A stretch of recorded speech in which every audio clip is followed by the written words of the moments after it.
Fregat siluman kelas Maharajalela yang merupakan salah satu kebanggaan Angkatan Laut Malaysia dalam upaya modernisasi armada kapal perang mereka. Kapal perang Maharajalela dikembangkan dari desain korvet kelas Goin Perancis yang diperbesar dan disesuaikan dengan kebutuhan Angkatan Laut Malaysia. Proyek pembangunan fregat ini dimulai sekitar tahun 2015, sebagai bagian dari program penguatan kemampuan pertahanan maritim negara. Maharajalela merupakan fregat siluman yang didesain untuk operasi di wilayah pesisir dengan kemampuan multifungsi. Kapal ini didesain agar mampu menjalankan berbagai misi, mulai dari tempur permukaan, perang anti kapal selam, hingga pertahanan udara, yang semuanya sangat penting dalam menghadapi berbagai ancaman di kawasan maritim yang semakin kompleks. Untuk memahami kapasitas kapal ini, mari kita lihat spesifikasi teknis utamanya. Kapal fregat Maharajalela memiliki berat penuh sekitar 3.100 ton, dengan panjang keseluruhan mencapai 111 meter dan lebar 16 meter.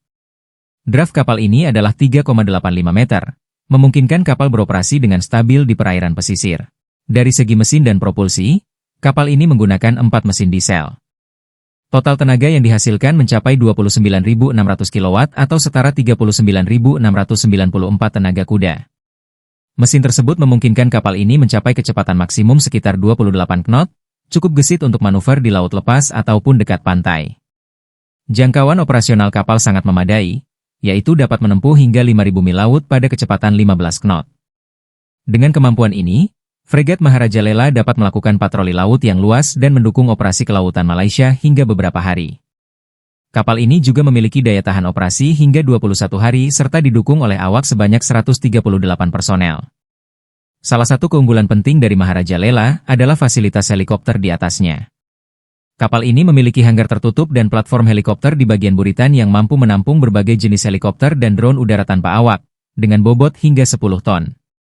Ini memungkinkan fregat ini meningkatkan kemampuan pengintaian dan serangannya melalui dukungan udara. Selanjutnya, mari kita bahas persenjataan dan sistem tempur yang ada pada fregat ini. Kapal Maharajalela dilengkapi meriam utama Bofors kaliber 57 mm yang didesain dengan teknologi siluman atau stealth.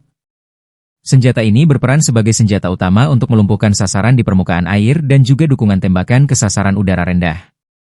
Untuk pertahanan udara jarak dekat, terdapat 2 meriam PSU 30 mm yang efektif untuk menghadang serangan rudal dan pesawat musuh dalam radius pendek. Ditambah lagi, kapal ini membawa 8 rudal anti kapal NSM, yang terkenal akurat dan mampu melumpuhkan sasaran kapal musuh pada jarak jauh. Selain itu, fregat ini dilengkapi 2 peluncur torpedo 3 tabung yang digunakan untuk operasi anti kapal selam. Serta sistem peluncur vertikal dengan 16 sel rudal pertahanan udara VL Mika, menambah lapisan perlindungan bagi kapal terhadap serangan udara berbahaya. Dalam hal sistem kendali dan sensor, kapal ini mengadopsi Combat Management System SETIS yang dikembangkan oleh Naval Group, sehingga seluruh sistem persenjataan dan sensor dapat dikelola secara terintegrasi dan efektif. Radar utama yang digunakan adalah Thales, sebuah radar canggih yang mampu mendeteksi target di udara dan permukaan dengan akurasi tinggi. Sistem kendali tembakan menggunakan teknologi elektrooptik dari Rheinmetall, yang membantu penguncian sasaran secara presisi.